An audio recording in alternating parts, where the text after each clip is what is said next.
What I'd like to do is a little quick exercise. So lump yourself together into groups of, I don't know, 3, 4, 5, whatever is convenient wherever you're sitting, because I see that you carefully parsed yourself out into clumps. There's the front clump, the middle clump, and the back clump. So if you all would please just group yourself together in 4 or 5s. You don't have to turn your chairs around. Just group up. This requires action. Okay. Here's what we're going to do, team. Your individual group is going to plan a barbecue, and the barbecue is going to be this afternoon out in the parking lot. So we have not got a lot of time to plan this barbecue, okay? So you're going to go around your individual group, and each of you is going to offer a suggestion. For example, and you're going to begin each suggestion with the phrase, yes, but. Okay? So, yes, but I don't like barbecue. Let's have Chinese. Yes, but whatever. Okay, you get it? So each person is going to offer a suggestion, but they're going to begin the phrase with yes, but. I'm going to give you about 45 seconds. So this is just run through, tick through real quick. Okay, go. So, how's it going? How's the barbecue going with yes, but? Good. You must be the boss. Okay, good. All right, we're going to now continue to plan the barbecue, but I want you to change one little thing. And I want you to change the phrase yes, but to yes, and. Okay? Yes, and. So pick up where you left off and keep going with yes, and. 45 seconds, go. All right, who's bringing the beer?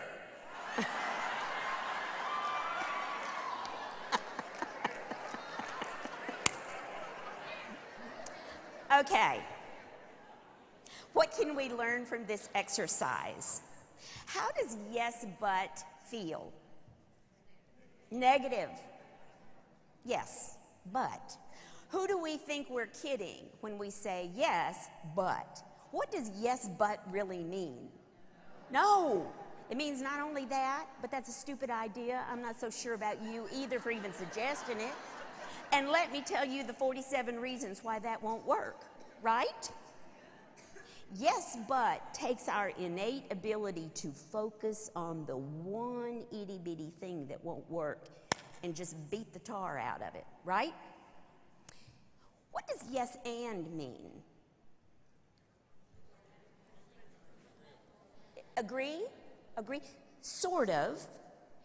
It doesn't really mean yes 100%. It means yes, and we could also do this. What it is it validates the previous statement that's made, and then it builds forward on it instead of slamming it down. One of the things that I noticed while you all were working was that when you were using yes and, the noise level in the room increased higher than it was in yes but. There was more laughter, there was more agreeability. How did your planning for the barbecue go when you switched from yes but to yes and? Did it move along better? Please say yes, yes. Okay, here's the deal. Saying yes and to life is more than just a habit of speech. You see, as human beings, we are hardwired to see threats. I mean, saber-toothed tigers and protecting ourselves in the woods and naked and afraid, those things. We are hardwired for survival and looking for threats. It actually takes conscious skill and cultivation to quit looking for threats because there are not that many saber-toothed tigers out there. And for example, this barbecue was really not that threatening. Yes, but is focusing on the negative. Yes, and is using the same skill that you used to laser in on the thing that you disagreed with to instead focus on what might be good about the idea that was just suggested. You see, when we say yes, but, somebody says, let's use paper plates. How about red and green? And you say, yes, but I think blue is better. Okay? And then you get into a big disagreement about the color of the paper plates. That is the one little negative thing in an idea that is essentially 95% good idea. And you're busy arguing about the color of the paint. This is similar to arguing over the color of the paint of the bathrooms in the school, you know, whether it should be blue or green or yellow. Little bitty inconsequential kinds of things. And having been a board member, I understand little bitty inconsequential. I'm just saying. Yes, and on the other hand, acknowledges that the idea of paper plates is great and moves the conversation forward. What happens is that yes, and is a fabulous way to not only improve communication between work teams, but also improve your life, because it trains your mind to start looking for the good in each event or each happening or each conversation instead of focusing on the bad. You see, it takes absolutely no talent to be negative. No talent whatsoever. We are all gifted in the no talent area of negativity. It takes conscious determination and insightful thinking to move your mind to where it starts looking for the yes and in life. I tell you that this little tiny thing works. My beloved and I have been married for 43 and a half years. We like to think of it as the happiest 37 years of our lives. And about 10 years ago, because I teach yes and, we committed that we had to use it like in my office and at home and in our relationship. And I just want to testify to you that if yes and can turn around a 30-plus year relationship, trust me, it can work in your office.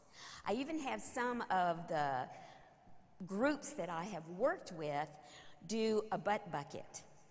And when they're having like a brainstorming meeting or a work session or whatever, they put a bucket in the center of the conference room table. And, you know, it says B-U-T, not B-U. It's not a double T, okay? B-U-T, yes, but. And every time old Harry leans back and says, yeah, boy, tried that in 87, it didn't work. You know, Harry has to put a quarter in the butt bucket. Or maybe, I don't know, $5 if he has a really flat learning curve, okay?